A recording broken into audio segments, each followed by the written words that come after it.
You're listening to Millcaster Tales, brought to you by knowhownonprofit.org. Asylum at Home Front, Part 1. After 2 weeks' paternity leave, Ben's first day back as director of Homefront, a housing charity, starts with a shock. A takeaway coffee in hand, Ben returns to his office after his paternity leave.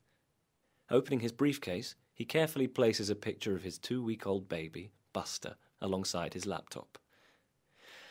Back to reality, he muses, still wondering how things are at home, how Krista is coping. 2 weeks' leave just isn't long enough. Ben's eyes fall on a pile of papers stacked in his pending tray. But long enough to feel out of the loop. He sips his coffee, leans back in his chair, and opens a letter, vaguely noticing that it's from a solicitor. Scanning the contents, Ben reads with increasing alarm. Breathing hard, he picks up the phone to Trish, his housing manager. "Can you come in, Trish?" he says with a faltering voice. "Now, please." Ben has rifled through his bulging pending tray and fished out the minutes of the last allocation meeting, held in his absence. As Trish enters, he passes them angrily to her. "What happened with the flat on Morris Street? How could the board reject a homeless couple with a new kid? They had more than enough points to qualify for that place." Trish grimaces ruefully. I know. I was going to tell you, but I didn't want to worry you while you were away."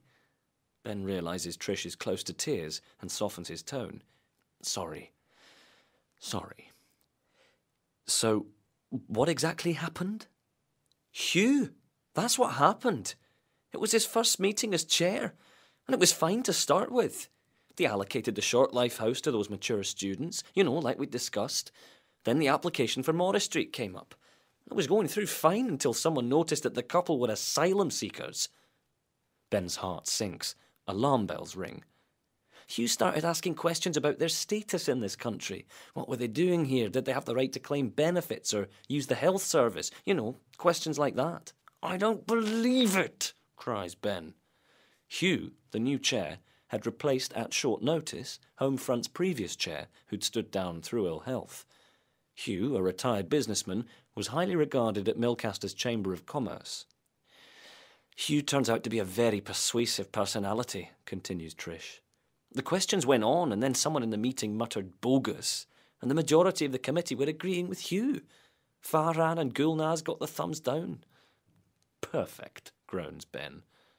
"Lorna really tried to calm things down and reminded them that the family had been living at the hostel for months with no problems, and, like you said, they'd just had a new baby.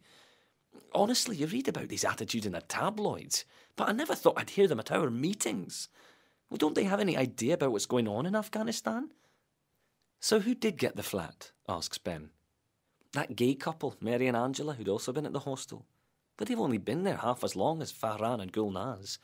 I thought it was completely unfair." "Well, so do Farhan and Gulnaz's solicitors." Ben passes Trish the solicitor's letter. "Biggs and Boff. They're a no-win, no-fee outfit. They're considering bringing legal action on the grounds of racial and religious discrimination and to report us to the Tenant Services Authority," says Ben ruefully. Trish looks up from the letter, aware of the seriousness of this development. "Get me all the paperwork, minutes, notes, everything we've got documented on this. I'll get hold of Hugh." Trish leaves. As he dials Hugh's number, Ben's eyes rest on the photo of his baby, Buster, his newborn child. Oh, to be back home with Krista. This I could do without. Ben's phone call to Hugh proves fruitless. According to his wife, he's off playing golf and will not be contactable until late that evening as he has a club members' meeting. Ben sighs, sits back and rereads the solicitor's letter. Suddenly, his heart misses a beat. The deadline for a response to the complaint is tomorrow. As he takes this in, Ben's phone rings and he flicks it to loudspeaker. It's Trish. "There's Ollie from the paper, the Millcaster Mercury on line 3, Ben. Wants to discuss asylum seekers.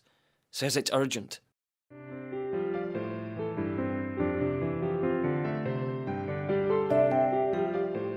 You've been listening to Millcaster Tales. That was Asylum at Homefront, Part 1. Keep up to date with the latest Millcaster events and discussions at knowhownonprofit.org.